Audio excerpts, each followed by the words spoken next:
Preeti. Preeti healthy किचनमध्ये तुमचे खूप खूप स्वागत आहे. आपल्या कोकणामध्ये भरपूर प्रमाणामध्ये भातशेती केली जाते, त्यामुळे तिथे तांदूळ भरपूर प्रमाणात पिकवलाही जातो. तांदळापासून व तांदळाच्या पिठापासून अनेक पारंपरिक पदार्थ बनविले जातात.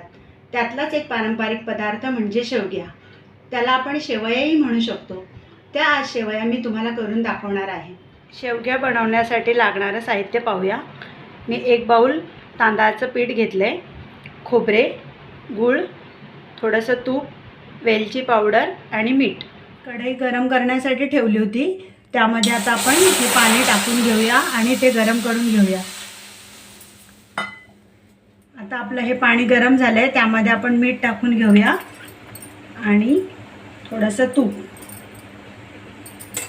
त्यानंतर हे पीठ टाकून त्याची आपण उकड काढून घेऊया.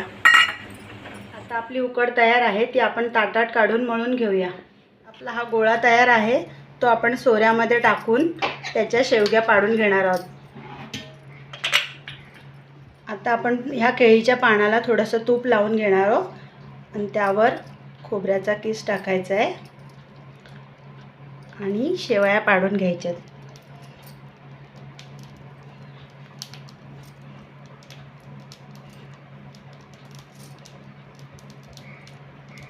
आता ह्या आपल्या शेवग्या तयार आहेत, त्या आपण इडली पात्रामध्ये ठेवून 10 मिनिटांसाठी वाफ देऊया.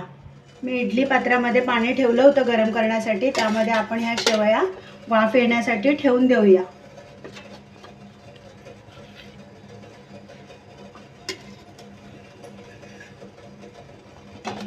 आपण मिक्सरच्या भांड्यामध्ये नारळाचा किस टाकून त्याचं दूध काढून घेणार आहोत. तर आपलं हे दूध तयार आहे, त्यामध्ये आपण गूळ टाकून घेऊया आणि वेलची पावडर. हे सर्व एकत्र मिश्रण करून घेऊया. आता आपले 10 मिनिटं झालेले आहे, आपण हे काढून घेऊया.